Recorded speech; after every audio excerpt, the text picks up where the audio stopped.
Today we're going to continue our conversation about technology and sort of the misperception of technology and the way that it is really infiltrating everything.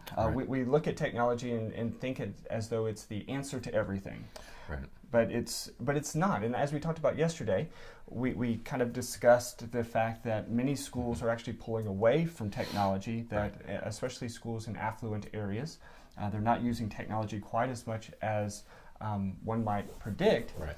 And today we're going to talk about sort of a similar phenomenon in the families of people that you might not really expect. Some names you might recognize. Yeah. During the 90s, when this explosion of technology occurred, I happened to be living in Austin at the time, and Motorola and Texas Instruments, Dell Computers, all of them were just burgeoning. This was the high-tech bubble that finally burst at the end of the decade.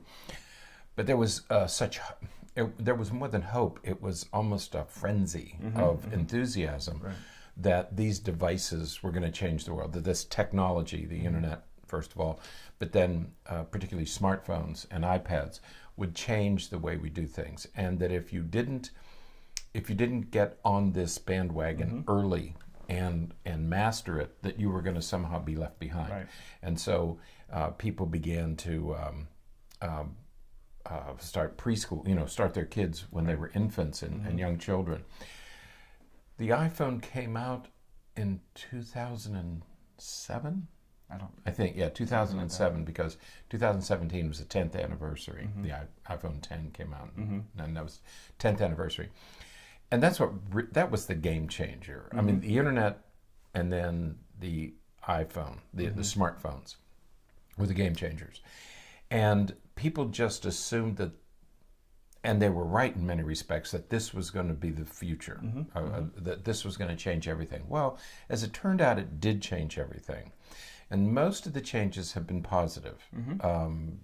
You love these technologies. I mean, most of us do. Most of us love these technologies. At the same time, during the same period, while we have learned to love them and rely on them, we have learned that they do carry some negatives. There are some negative aspects to this technology that, as wonderful as it is, there are a few things that we have learned about them that we need to be cautious about. And one of them is this whole concept of addiction. We've talked about it before, and people argue about whether we should even use that term or not, okay? But, so we've had 10 or 11 years to sort of sift through the effects, and people are beginning to reevaluate how they want to deal with this technology. And the New York Times recently did an article about this, and they interviewed, the fascinating thing for us is that they interviewed the CEOs of the companies who are building these technologies to get their opinion. I mean, who better than they would have an opinion about how we should be dealing with these technologies. And so what we want to talk about today is some of the opinions of these people and how they're dealing with it in their family and with their children. Right.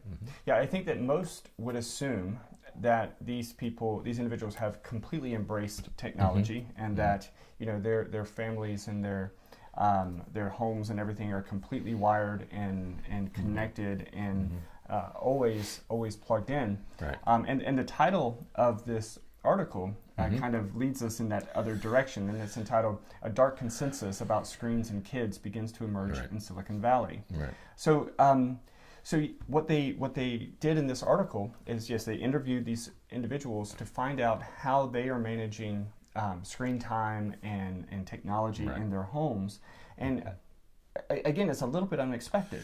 Right, because what they begin with, there are two sort of major themes running through this. The first one is they have concluded, the leaders, the CEOs and the developers and the researchers and the engineers have concluded that the benefits of all this technology as a learning tool have probably been overrated. You and I have talked about this many times, that universities and colleges want to migrate content online. And most faculty members and students don't like online courses. It's not as effective, good, engaging as face-to-face. Right. Okay. People who enjoy online classes are not the same people who want to go to, brick and mortar university in colleges. Right. When you again, to repeat myself, the experience of going to college is different from the content you learn in college. Right. And I believe that you should have both. I mean, I've always encouraged my children to go to a campus and live there. You learn how to become independent. You learn how to solve your own problems. You learn how to be resourceful. You meet new people. You get new ideas. If you're doing all that in the comfort of your living room or your bedroom, none of that happens. Right. Okay? You get some content, but you don't get the experience. Right. So the advantage of the technology as a learning tool has been overrated. That's their conclusion. And the second problem is there are dangers lurking in the technology, especially for not only for young people, not only for children, but for adults as well. Right. There's plenty of evidence that some marriages have broken up because of cell phones. Right. And so for adults and children, there are some dangers lurking. So two things. The benefits are not as grand as we once thought they would be or were, and there are dangers in the technology. Right. And so as we talk about this, I think it's important to frame a lot of this in a quote that the article actually frames it in. Right. Yes. And that is a quote from Kristen Stetcher, and she was married to a Facebook engineer, and she said, doing no screen time is almost easier than doing a little. If my kids do get it at all, they just want it more. Right. And so that's sort of the framing for much of this article. Right. And parents ask us all the time, how much is enough? When should I start? When should my child get a phone? What has happened, I think the consensus is that it's very hard to control this technology. It's like letting the genie out of the bottle. It's very difficult to get the genie back in. Easy to let him out, hard to get him back in. And we're learning what some of these people are saying, like Stetcher, and I think she's a computing researcher at Facebook, and her husband, I believe, is an engineer there. He's an engineer there. Right. So these are people who are living in the hothouse, in the Facebook hothouse, and they're saying, we can't control this. We try to make limits, and we try to set limits, but it's sometimes easier just to say, we're not going to do this at all. Right. And I think about the days of TV when people in the 70s and 80s started to get concerned about the influence of television. And for some people, they were able to control the set, how much time it would be on and everything.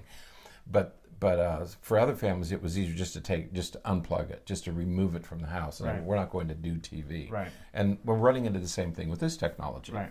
Yeah. She mentions, Ms. Stetcher mentions that she and her husband have decided that they would have almost none of this in their home. No screen time in their home. Right. They have young daughters. Right. But yeah, they felt like trying to budget time would be even more difficult than saying, okay, no time. Well, except for they have two exceptions. Right. Okay. And so if you're a parent and you're looking for what are other people doing, how are they controlling it, what they do is they allow their children to use their phones or gadgets on long car rides. 4 hours or more. 4 hours or more. And on plane flights, which is good because you don't interrupt other people. And I think one movie a night, or one movie a week. Right. That on Friday night they would have they would watch one movie together.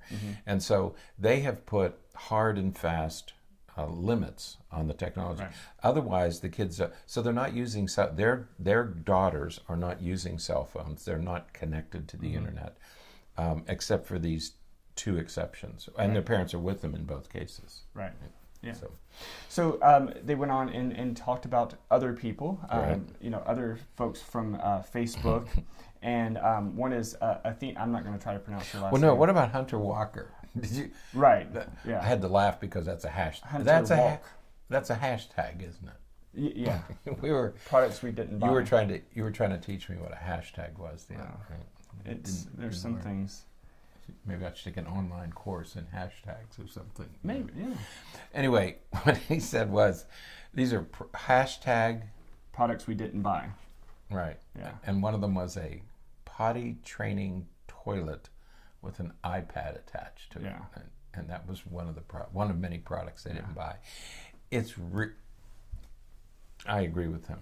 I mean, there's some things you just shouldn't buy. Right, and again, he's a venture capitalist who's worked with YouTube and Google and everything, and again, there's limits. Right. There are limits to how far we can go and should go with some of this technology. Yeah, it's not cute. It's not funny. I can see some people sitting around saying, "Hey, I've got a great idea. Let's put an iPad on a toilet seat." Yeah. And he's saying, "Whoa, slow down." I did want to look that up because the way that it's described makes me think, where's the iPad? Right. Does it come over their shoulders? Yeah. Like a ride. There's a harness and it's just holding them down. Right. I'm not sure. Products you don't buy. Okay, so Athena. Athena Shavaria? I would say Shavaria. Mm-hmm. Yes. Great job. All right. Mm-hmm. But she was a executive assistant at Facebook. Now part of Zuckerberg's philanthropic arm. Said, "I am convinced the devil lives in our phones and is wreaking havoc on our children." Right. This was one of the bylines in the article. That's probably the most assertive. Right. Of the quotes here. Yeah. Of all the quotes. Mm-hmm. When I read that, I thought, wow, she is really passionate. And again, she's at the center. She lives in Facebook. She lives at Facebook. Yeah. She's part of the philanthropic part. She was an executive assistant. Prior to that, now she's in charge of the philanthropic arm. Right. And so she is right in the middle of all of this. And she's saying, the devil lives here. Right. And I love it. She said that she lives by the mantra that the last child in the class to get a phone wins. Right. So I kind of like her. I wonder what the Zuckerbergs think of this. Right. Of one of their key employees. Right. With these attitudes. But this is again, we want to reiterate, this is what's happening to the people who are living in the center, who are living in the eye of this technology. Mm-hmm. Mm-hmm. Yeah. The next person that they interviewed was Chris Anderson. Former editor of Wired. Now chief executive of robotics, of a robotics and drone company. Right. He also... Kind of a strong statement. Had a very strong statement. On the scale between candy and crack cocaine, it's closer to crack cocaine. Enough said. So, Now this is a guy who knows this stuff. I mean, we laugh about this all the time. I don't know these technologies. Mm-hmm. You do. Yeah. But not the way these people do, of course. But these people really know them. Yeah. And so I'm thinking, because you're not here yet, are you? You have to evolve a little bit more. We need to get you closer to Chris Anderson and Athena. We need to. It's a language I don't know.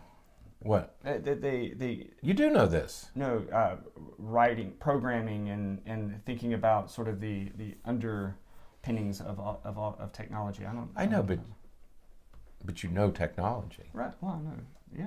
And we're trying to tell you that you're overdoing it, but you don't listen. I don't. Why would I listen to you? You don't know what a hashtag is. As soon as you learn what a hashtag is, then I'll start.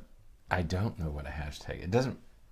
It's okay. Anyway, so Chris Anderson, again, knows a little about this technology, says that it's like crack cocaine. Yeah. And so we're moving into this area of it's really addictive. Right. And he said and it is. He said it, we thought that we could control it, but we can't. He said it's just too powerful. He said we were naive. Right. He said he's the one who said we were naive.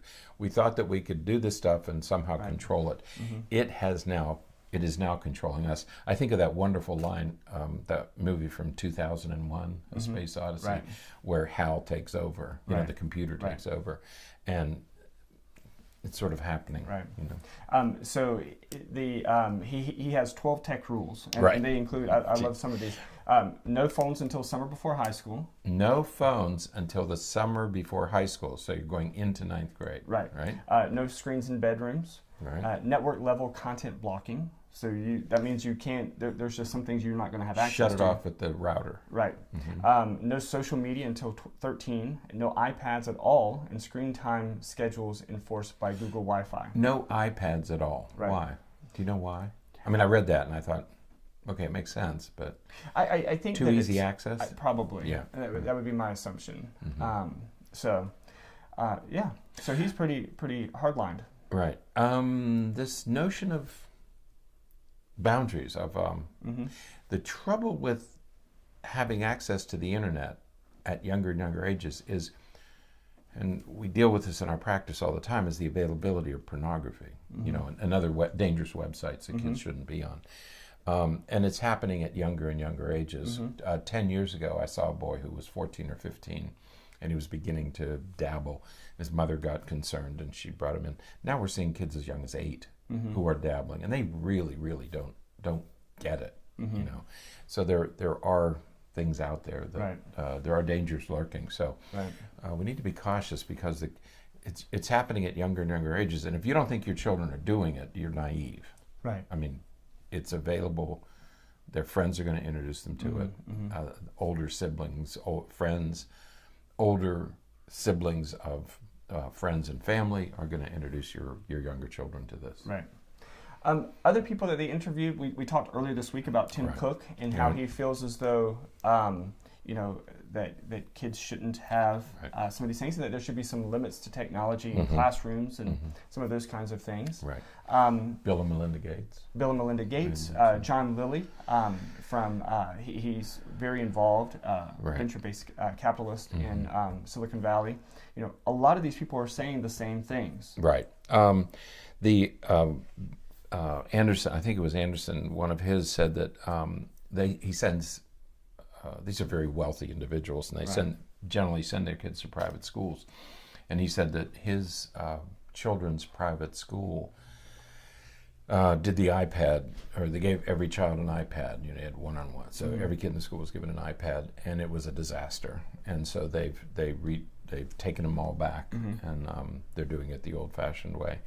And John Lilly tries to teach his son that his son is 13, and he tries to tell him that you're being manipulated. That this game, we talked about gamification earlier in the week, and he said, he's trying to teach his son that he's being manipulated. But that's a hard sell when you're playing when you're playing Fortnite, and you think, oh, you're just being manipulated. That's not something that's going to be easy for a 13-year-old to absorb. Right. Yeah, I mean, your son gets $20, and what he wants to spend his $20 on is getting a skin in Fortnite. That's skin. It's like a hashtag. It's like a hashtag. Yeah.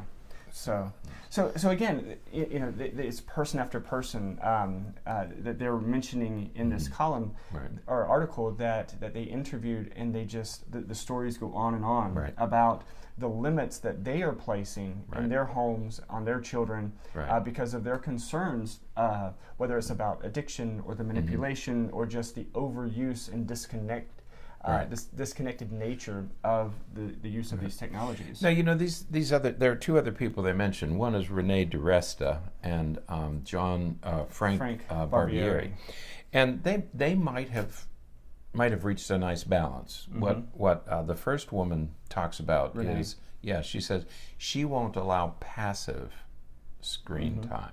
Right. But if kids are programming or if they're playing challenging video games, then it's okay. So she must be monitoring it. I mean, these are not kids who are going into their bedrooms with screens. I think that's the danger, is that you have kids going into bedrooms with iPads, phones, and computers, and you don't know what they're doing. They're probably up to no good. I mean, you have to assume that to be safe. And then Frank Barbieri said that he's having his daughter learn Italian with an online program.